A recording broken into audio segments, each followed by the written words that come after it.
people like me.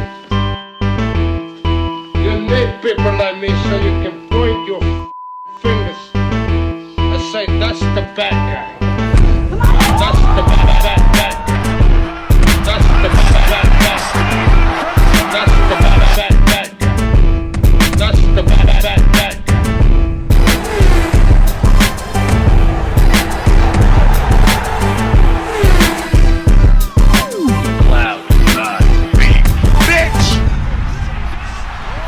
Welcome to the motherfucking relay. We're covering today's top boxing news. Ow! Okay, we'll start with this. Set to go down on the undercard of Taylor versus Serrano this weekend.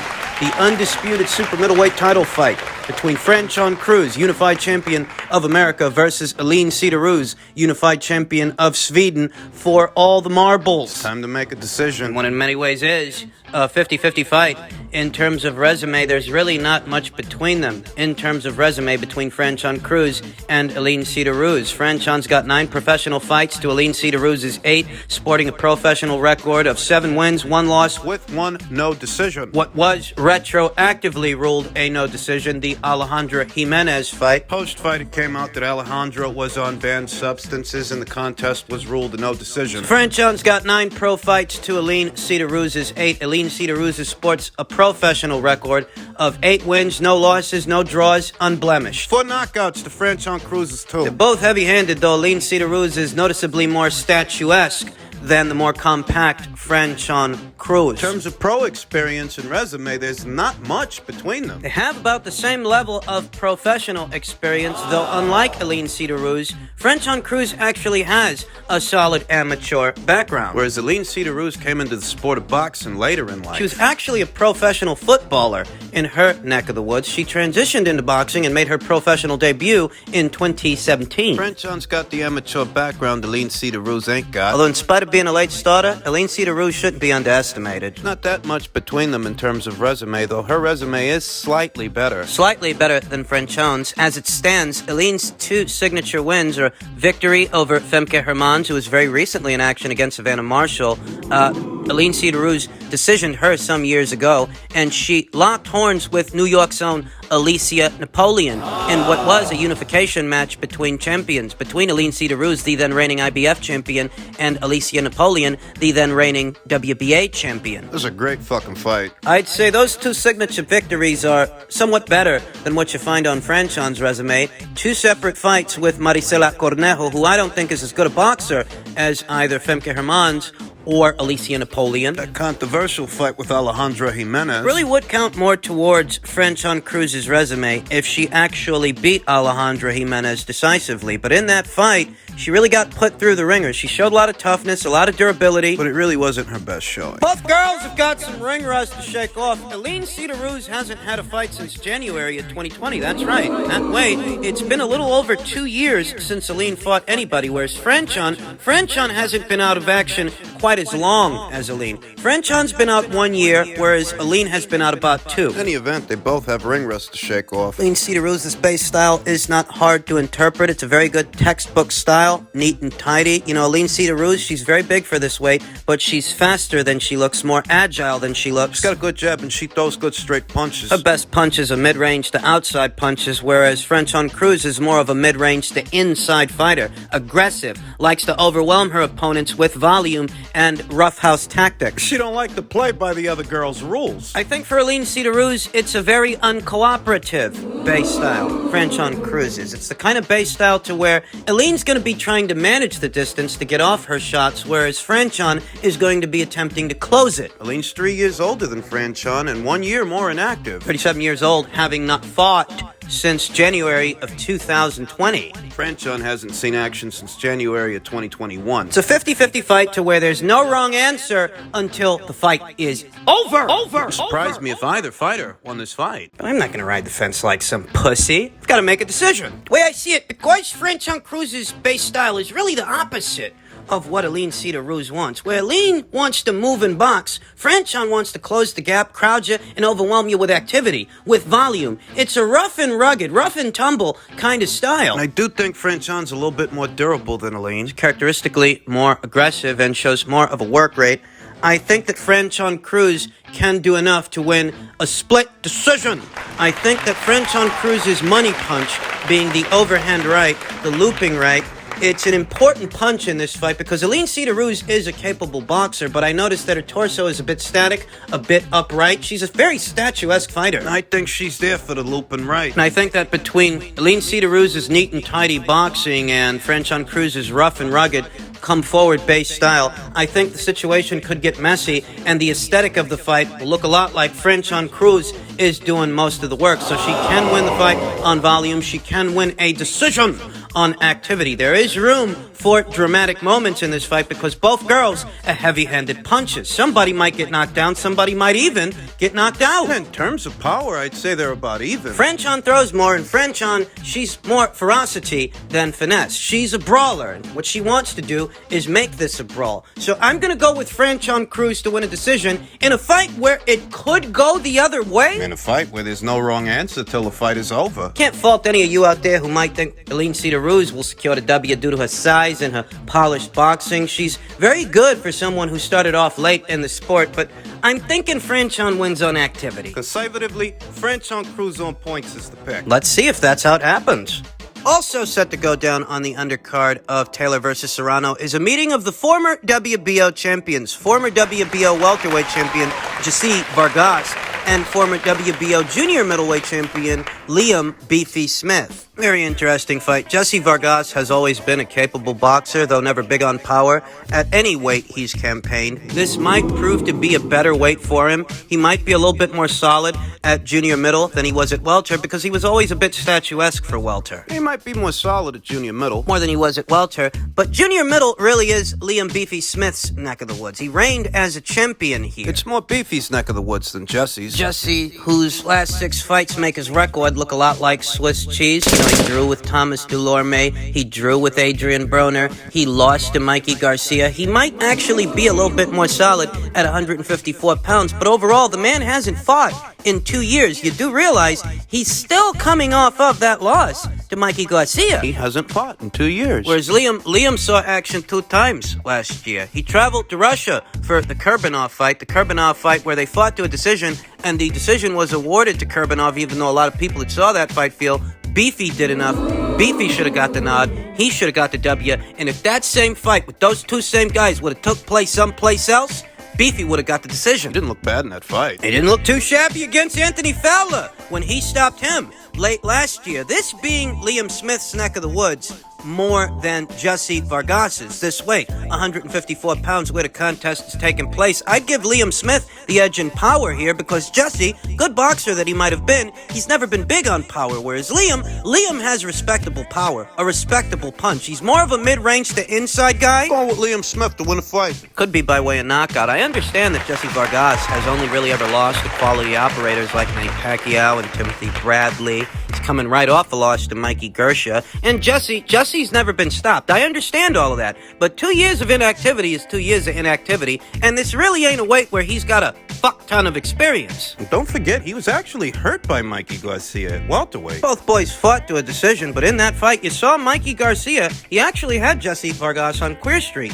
He hurt him. I think Liam Smith can do a little better. I think Liam maybe stops him. Not far-fetched after Jesse's been out for 2 years. The last time we saw him, he was hurt by a naturally smaller guy in Mikey Garcia. Liam Beefy Smith is a naturally bigger guy, more experienced at this weight, who's characteristically aggressive, and he can take a punch. Not that Jesse's big on power, because he isn't. Beefy's got some momentum. He saw action 2 times last year. He's been looking good. He's characteristically aggressive. He likes to draw guys out into wars. He likes to trade. I'm going with Liam Smith by way of knockout. No, I don't think that's far-fetched. I think it's a tall ask for Jesse to keep this a boxing match, having not fought in the last 2 years. So Liam Smith seems like the logical choice to me. And in association with this upcoming weekend's action, reigning WBO super featherweight champion Stevenson said they like Valdez. Me or any other fighter that's our color, couldn't have fought after failing a test. The unbeaten WBO junior lightweight champion is convinced he wouldn't have been licensed to box that night if it had been him that tested positive for a stimulant on the Voluntary Anti-Doping Association's list of banned substances.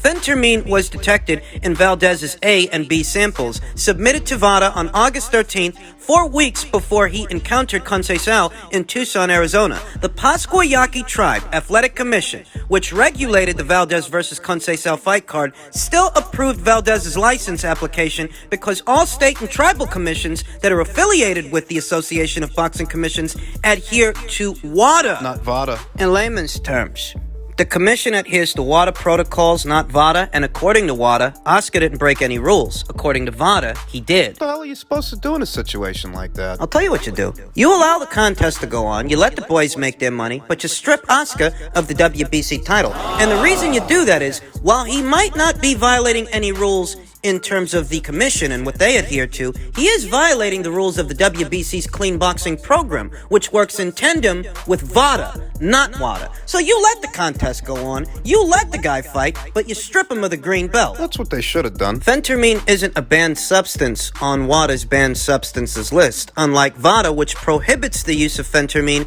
both in and out of competition. WADA permits phentermine out of competition. That inconsistency enabled Valdez to obtain a license to face Conceição. Shakur says, I disagreed with it. I don't think so. I feel like with Valdez, they like Valdez. So I feel like they allowed it to happen. But I just feel like, like I said, me or any other fighter that's our color, I feel like, we wouldn't be able to do that. Which is bullshit. Way back when in the year 2000, Roy Jones Jr. tested positive for a testosterone precursor, him and his opponent. Neither one of them suffered any penalties as a result, testing positive for a banned substance in what was a title fight. 3 alphabet titles on the line in that fight. Shakur doesn't know that. What about more recent memory when Bermain Stavern tested positive for a banned substance? Ahead of what was supposed to be a final eliminator with Alexander Povetkin in order to become the mandatory challenger for Deontay Wilder's belt, the then champion, Bermain Stavern tested positive for a banned substance. He got hit with a slap on the wrist, but the fight wasn't canceled. Was it canceled? You know what got the fight canceled?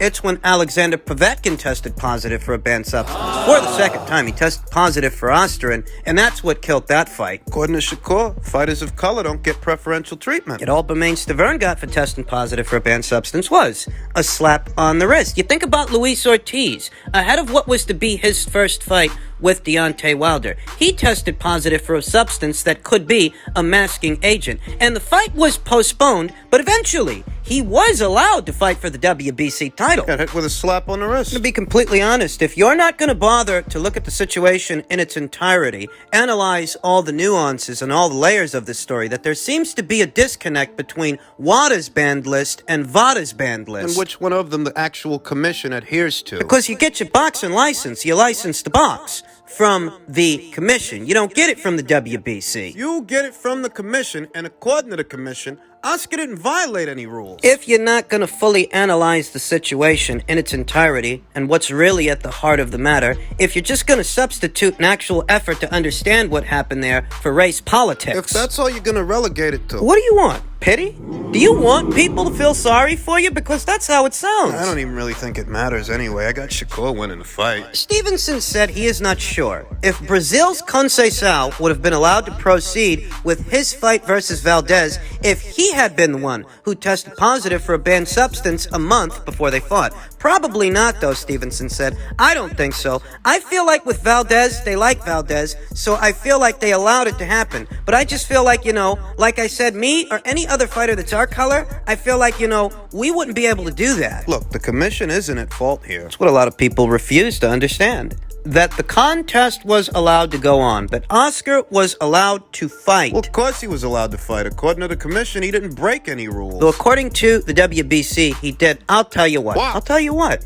You want to take a stance on all this unfair treatment? Why don't you beat Oscar and then chuck the WBC title in the garbage? Take a fucking stand. Otherwise, I don't know what you're crying about. If you as an individual feel that he's perhaps getting preferential treatment where you, based on the color of your skin, would not get that same preferential treatment, you shouldn't want to hold their world title. You should chuck it in the garbage. Otherwise, you're complicit. If that's how you really feel you are. Is that how you really feel? I think this entire conversation is unnecessary, but Shakur Stevenson so chose to make the situation about that. Look, in reference to preferential treatment, of course it exists in boxing. We see it all the time, but not necessarily on the premise that Shakur Stevenson is describing, because many people familiar with the career of Roy Jones Jr. would describe him as the beneficiary. Beneficiary of preferential treatment. He's a man of color, the same as Shakur Stevenson. Roy vacated the WBC title after knocking out Montel Griffin in one round. At which point, Rocigliani. Graziano Rocigliani. In March of 1998, Rocigliani takes on Michael Nunn for the vacant WBC title. He wins a split decision. He becomes the WBC's light heavyweight champion. He's got the belt. Initially, the whole reason Roy decided to vacate the green belt was he was planning to move upstairs, but he doubled back on that move and decided to stay at light heavyweight. And as soon as he did, the WBC took that belt that Rocigliani won in the Michael Nunn fight and gave it right back to Roy. They screwed that guy over, is what they did. So he took them to court and almost bankrupted them. Came very close. This was all due to the preferential treatment Roy Jones Jr., a man of color, was receiving from the WBC. So Shakur Stevenson, I hate to break the news to him, he don't know the ball from the bounce. He don't know what the fuck he's talking about. Like I said, I don't think any of this is relevant to the fight anyway. As far as the fight, I've got Shakur Stevenson winning fight. Just think Shakur is a better, more polished version of Robson Conceição. They possess a very similar base style. Robson, he gave Oscar Valdez a lot of problems in a fight that a lot of people feel Oscar Valdez lost. They do. Shakur is a better... I think he's a better physical specimen than Robson Conceição. I think he's quicker. I think he's going to win the fight. And when you think about it, let's say the WBC would have stripped Oscar Valdez right then and there. And let's say that, let's say Robson wins the fight. Let's say he would have become the WBC champion. I'll tell you right now, the money that's in the pot for a Valdez fight wouldn't have been in the pot for a Conceição fight. I'll tell you what. You're fucking dreaming if you think you get for Conceição what you're gonna get for Valdez. You won't. Or you wouldn't have, I should say, in this quote-unquote ideal world you're describing. Though if you really feel that way and you really feel raw about it, what you can do is, after you win, chuck the green belt in the air. Do it. Let it land where it lands. Throw it in the garbage. Otherwise, you're complicit with what you're describing. You're an accessory to it. If that's how you really feel. See, preferential treatment in the sport of boxing is very real, but not necessarily on the premise that young Shakur is describing. There's all kinds of fighters out there getting preferential treatment from sanctioning bodies and alphabet organizations. Preferential treatment is why you get to talk about his water case, but he don't get to talk about you smacking up that girl. Preferential treatment. You think you're not getting any of it? It's not that preferential treatment doesn't exist. It's not that it doesn't happen. It does. We all know that it does, just not on the premise that Shakur is describing. And I don't want to discuss this any further and ruin what is a very exciting weekend of boxing, a very big moment in the career of young Shakur Stevenson. Could see himself becoming a unified champion on Saturday. So don't ruin what is a very big moment for you. Flying false flags. Throwing yourself some kind of pity party. Here's on the ball. It's almost game time. You're up!